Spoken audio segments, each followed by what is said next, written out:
Hello and welcome to another episode of Football Talk Podcast. My name is Ozzie and I'm your host for today's show. It's been a longer match week than normal. There's been a couple extra games, including Brighton and Manchester United.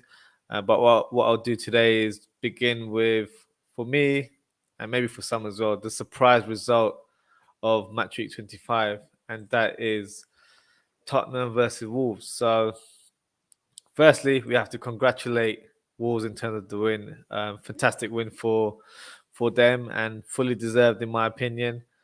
But let's cut to the chase and be brutally honest here. I think Spurs gifted the goals to Wolves and in very poor fashion, as the goals were conceded in the first opening 20 minutes. And I have to be honest, I think it was awful defending. One man in particular would be Hugo Lloris.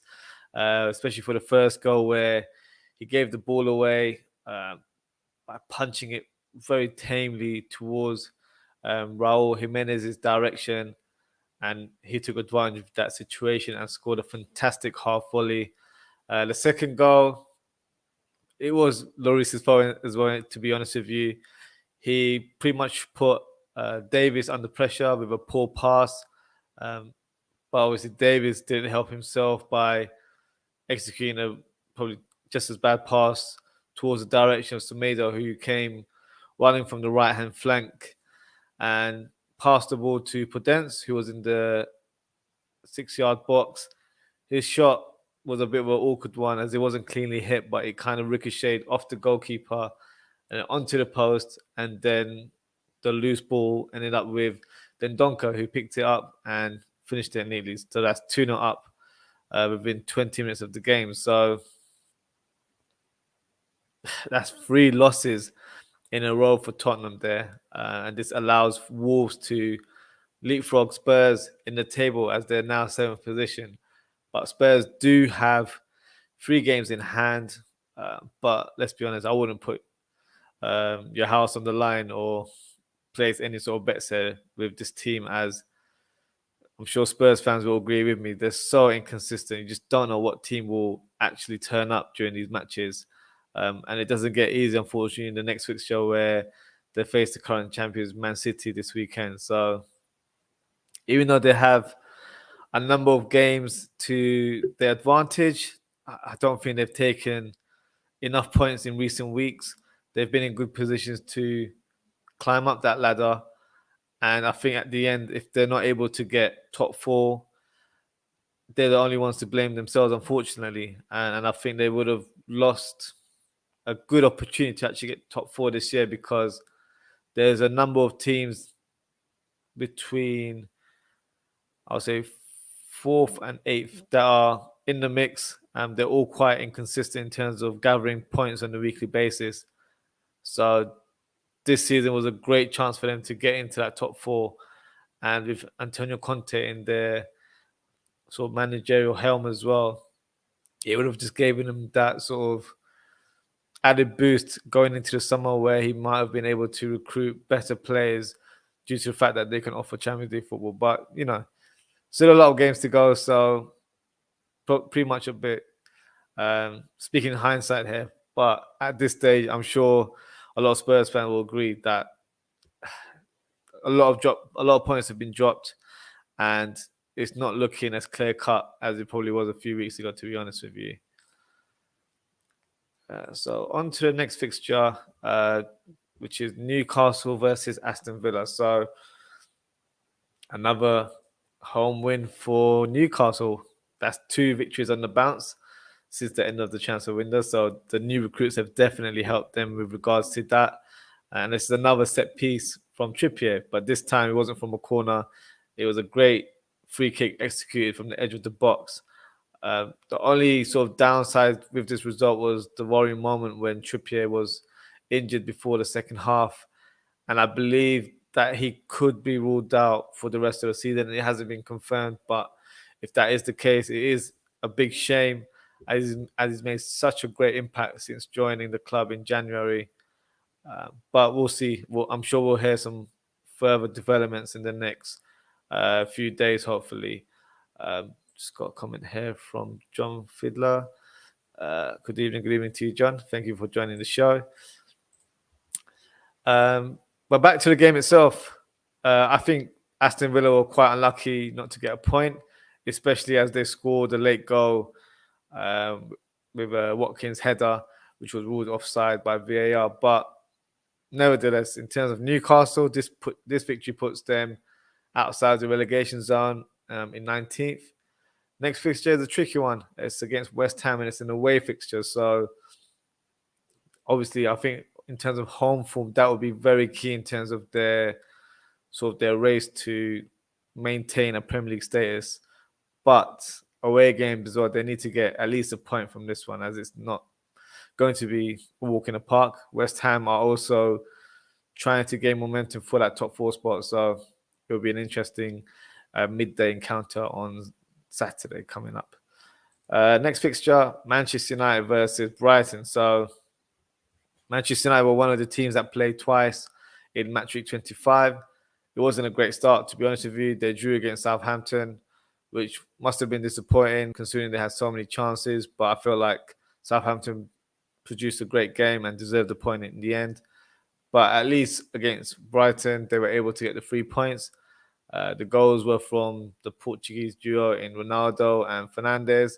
Ronaldo hasn't scored in a number of weeks now, so he was able to break his duck there. The final moment for me was probably the red card, which I have to be honest, I think it was a wrong decision in my opinion. I believe Webster would have been able to make that challenge on Fred, even though he wasn't brought down by Dunk. So I think the ref pretty much folded under pressure there, especially when you had the likes of Ronaldo and his teammates pretty much gang up onto the referee, shouting to say that, this Brighton player needs to be punished. Even though he went to the screen to check the incident himself, I think the crowd pressure as well as the peer pressure from the United players made him make that decision quite quickly. But it's definitely one that I disagree with, to be honest with you. In general, the game was a decent one. United's performance was okay, in my opinion. But as we all know, at this stage of the season, it's about getting the points. And that's the key element of the fixture list coming up now.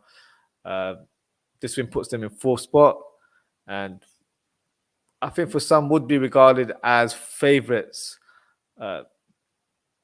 considering that they're one of the more consistent teams out of a very inconsistent bunch. And I'm talking about the likes of Arsenal and Tottenham here. So, in my opinion, if United were to finish 4th, it should be regarded as a success. I know the viewpoint from a lot of fans from the start of the season would have been where they would have liked to have challenged or maybe even gone on to win the title, which for me was never the case. But I think if you look at what's happened with the club in terms of looking at it in terms of context, 4th would be a good season for them. It allows them to rebuild in the summer under new management, even though I've heard rumors circulating that Ragnick might be offered another season. Who knows? That's another discussion for another day. But regardless, decent match week, 4 points out of 6. So it's not end of the world, but it still puts them in good contention to get that 4th spot there. Next fixture, Leicester City versus West Ham. So I think maybe a few weeks ago, I probably would have said this is 2 teams challenging for top 4. But right now, Leicester aren't even in the top half anymore. They're 11th in the league, which has just shown the dramatic drop, considering how well they were doing earlier in the season. But in regards to the game itself and the outcome, I think Leicester may feel like they've dropped some points here after losing the lead from 2-1, which is a bit of a shame. But in terms of the game itself, it didn't start well for Leicester City, where Bowen opened the scoreline with a great finish, driving from the right hand, coming towards the central position, and great shot, bottom corner. For me, he's been one of the best attackers this season, and I've been so impressed in terms of the level of play and the consistency of scoring goals week in, week out. Very impressed with the young player there. And I've mentioned it before, I feel like he definitely deserves an England call in the upcoming fixtures. In terms of West Ham, fortunately, they were conceding a penalty after a Cresswell handball. Tillman steps up and finishes the ball neatly from the spot. Harvey Barnes, who was a constant threat throughout the game, lost the ball into the box. And Ricardo Pereira, who's not known for scoring these type of goals, heads the ball into the back of the net. Great finish. So that puts them up 2-1. So at that stage, you're thinking Leicester have got the win here. They've probably need to be more sort of aware in terms of their game management. But unfortunately, that wasn't the case. Craig Dawson was able to grab the winner with a late header. I believe it was the 91st minute. So Leicester would definitely feel like they've dropped points here, considering they've conceded in the last minute of the game. But for West Ham, they've managed to get a valuable point and are still in the fight for top four. Currently fifth in the league and only 2 points behind Manchester United, and they've played equal games. So definitely in the mix. Very intriguing to see how the top four race unfolds as the season goes on. In terms of the top half of the league, you've got Norwich versus Manchester City. So I predicted a 5-0 win for Man City, so they let me down regards to the scoreline. But nevertheless, I think it was always going to be a comfortable win for Manchester City here, and as expected as well. Great goals from Raheem Sterling. Pretty much scored the perfect header, left foot, right foot, and a rare-headed goal, which I'm sure he would have been surprised about himself. And I'm really pleased in terms of how he's performed in recent weeks. I think he's been fantastic since he's been given a run of games, and he's receiving a lot of praise from Pep and as well as noise from the media and other outlets as well, which is fully deserved in my opinion. I've noticed that I feel like Raheem Sterling has been working on his finishing more this season as he's scored different types of goals. And in particular, his goal against Sporting Lisbon midweek in the Champions League. What a hit that was. Outside of the foot, top corner. I think it was like 25 yards shot. That's the kind of goals I expect him to score a bit more. He's good in terms of his movement around the box, but I feel like there's always opportunities where he's dribbling from the left-hand side and he cuts in. And I feel like he's been quite inconsistent in terms of shooting from distance, but using the right technique as well. Some players like to go for curlers. Some guys like to just smash the ball in. So I think he's finding that rhythm, that variation in his attacking play now, which is great to see. In terms of the game, 4-0, it was always going to be a landslide victory there. City look like they will hardly drop any points this season as they're in such rich vein of form. The next game is against Spurs, which I'm sure they'll be victorious again. Sorry if Spurs fans, I know you wouldn't like to hear that, but I feel like they're unstoppable right now. Even in the Champions League, they showed great form. So, as a Liverpool fan, I'm hoping for them to drop some points. But at this stage, it doesn't look like it will be the case. And speaking of Liverpool, we can conclude our review of Match Week 25, Burnley versus Liverpool. So, I don't think many of us expected a number of goals in this game due to the robust tactics that Burnley deploy, especially at home. I'll be honest with you, I think Liverpool were pretty average during this game. Didn't really come out of second game, in my opinion. But in the end, they didn't have to claim the win. Burnley also had some chances in this game, in particular their new signing, Weghorst. But Alisson wasn't really troubled that much, and most of the shots were off target. But the man of the hour was Fabinho, who grabs the winner for Liverpool again from the corner. That's 5 goals in 8 games. Not a bad return for a defensive midfielder. So he's definitely stepped up during the absence of Mane and Salah, who were in the AFCON early in January. And a surprising one, as you'd probably expect more of the advanced players in terms of centre mid or our front three attackers. But Fabinho and Jota, they've definitely kept it going for Liverpool in terms of our momentum and our hunt for the title as well, as well as our charge for the other competitions that we're currently in as well. So speaking of Jota, he had a chance later on in the game, but Salah's final pass just lacked pace, and Tarkowski was able to make a last-ditch tackle. But overall, a good win for Liverpool.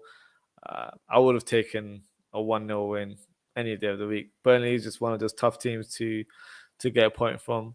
And Nick Pope always turns into Manuel Neuer whenever we play against him. So I'm pleased that we're able to get the win during this fixture. Coming up, we've got a double game match week as we play Norwich and Leeds. So all the fantasy managers there, if you've got Salah in your team, might be a good time to triple captain him.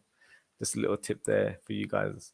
So that's my roundup for the match review of match week 25. So what I'll do now is present my team of the week. So just give me a second before I share my graphic. Here you go. So here's my match of the week. So in goal, I've gone for Foster. So I think a lot of people might have selected De Gea, who made some good saves, especially in the Brighton game. But I've gone for Foster. I feel like his performance against Manchester United early on in the match week 25 was fantastic. Made some crucial saves, especially in the latter stages of the game. And I feel like he really stood out and helped Southampton get the point in the end. So that's why I've got him in my team of the week there. Back four, Cucurella. So a player that probably wasn't on the sort of assist sheet or anything like that, but I've been really impressed in terms of how he's performed. I think against Manchester United, he was really attack-minded, but defensively just as good as well. So an impressive week from him, in my opinion, there. And then you've got Burn as well, who's a new signing for Newcastle, boyhood fans. So a dream come true in terms of getting that move into the January window. And as his debut performance, he did fantastic, really solid. And I think it was a smart signing, only 15 million, but if you've seen how he's performed for Brighton over the years, he's always been a solid player, very hard to get the ball off, and understands the game as well in terms of his role of leading the defensive line. So I think it'll be a key player for Newcastle going forward. And his partner in this team of the week is Michael Keane, who was on the score sheet against Leeds United. So I've got him there. Trippier, I know he's only played half of the match as he was taken off due to injury, but I feel like the goal was the match winner and definitely see the impact that he's shown in the first half. So I feel like deserves to be in my team of the week there. My midfield for Raheem Sterling, as you can see, he's got the armband there. For me, star of the week, hat-trick, fantastic goals and showing more variation in his attacking play. And I feel like he's improving in front of goals. So good to see that from Raheem Sterling there. Midfield, I've got Dendonka, who provided an assist but scored in the game against Tottenham. So it's only right he's in that team. A surprise one alongside him for some would be Van der Beek, who's just joined Everton on loan, and it was his first performance, or first start, I should say, against Leeds United. And I think showed a great account of himself, and obviously not to his best ability, because I've seen how he plays for Ajax and he's a different level, but showed a different variation in his passing. You can see the stamina in terms of how he plays, running box to box. I feel like that's the type of player that Everton will see this season. Might even be very pivotal in sort of making sure that they stay in the Premier League. So good week for the Dutchman there. On the right-hand side, I've gone for Jared Bowen, who's been fantastic on the score sheet again. I think he's pretty much ever present in my team of the week now. So, yeah, keep going because he's had a fantastic season this year. And my front two, I've gone for Morpay, scored a fantastic volley against Watford earlier in the match week. And Jimenez scored a fantastic volley against Tottenham as well. So that's my team of the week there. Just before I do the predictions for match week 26, just do a quick FPL update. So in terms of my performance, I pretty much had an average week. I had 59 points, I believe, which is not too bad. But this person there was actually manager of the week last week. And second week runner is Kobe Jr., who scored 95 points. So well done to Kobe. Definitely climbing up the league now with two very top back-to-back points there. So yeah, interesting how your coming weeks happen for you in the FPL. But well done to Kobe regarding that.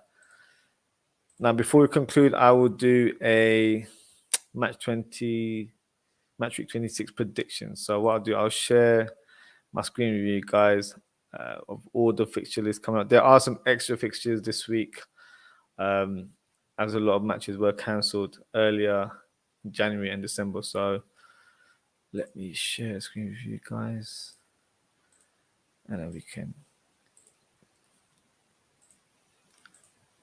have a look. There we go. So match week 26 predictions. So let's start off with the first fixture, and that is West Ham versus Newcastle. So difficult one to predict, as Newcastle have won the last two games back to back, but they were home games, and West Ham just had a draw against Leicester City in their away game, but they have been quite decent at home. So in terms of my prediction, I think it'll be a 1-1 draw. I don't think there will be too many goals in this one.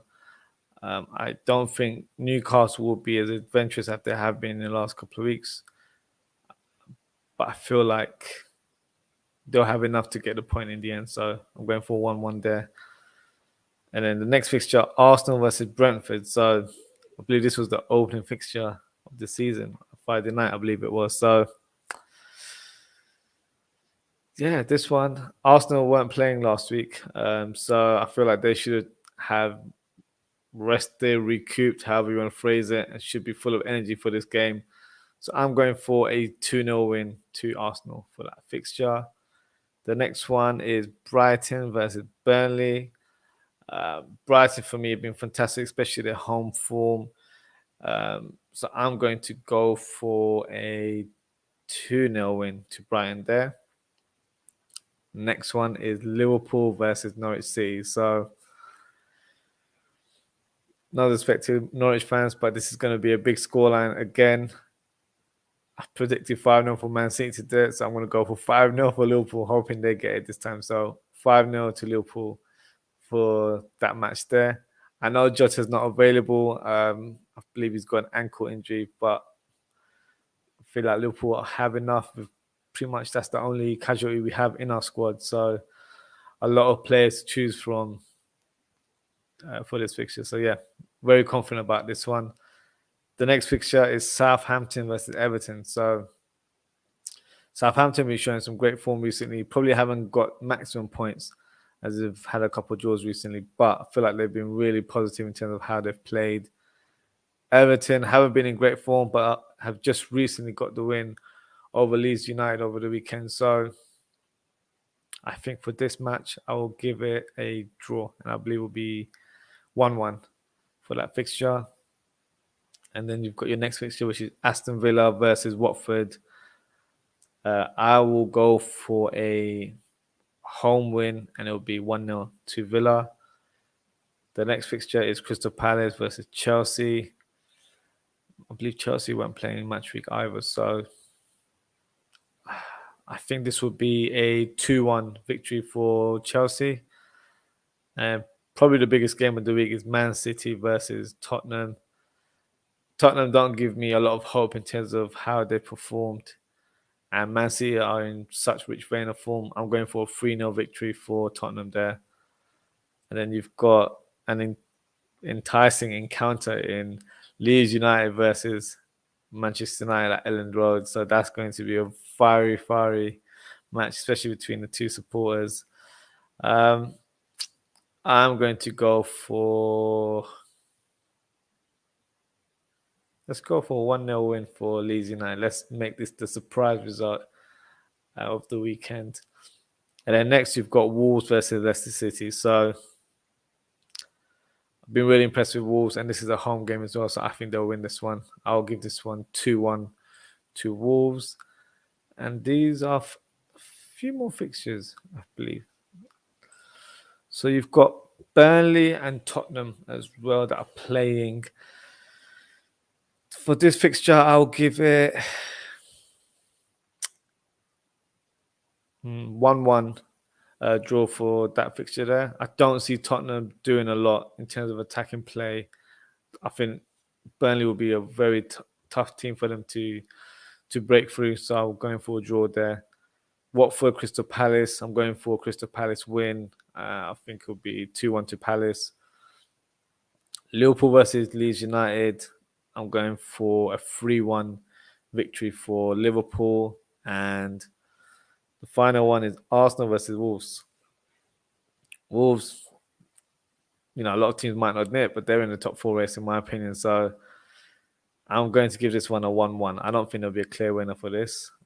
So that would be my prediction for that one. I'll make a note of all of these score predictions I made, and let's see how many I get right, and I'll present it in the next episode. But that wraps us for today. So thank you to everyone who tuned in. If you're new to the channel, please don't forget to like and subscribe to our channel. Appreciate all the support. Got some new episodes coming up. So on Monday, I do a Instagram live show. Every Monday is at 10:30 p.m. It gives the viewers a chance to ask me questions, start any debates, or if you'd like to make an appearance on the show, just send the request and I'll get you on as soon as possible. So I think Monday will be more or less like a mini episode, to be fair, because there have been the traditional round of games in match week 26. And then after Monday, you'd have had the extra games that have been rescheduled. So it'll pretty much be like a mini episode. So make sure to tune in for that.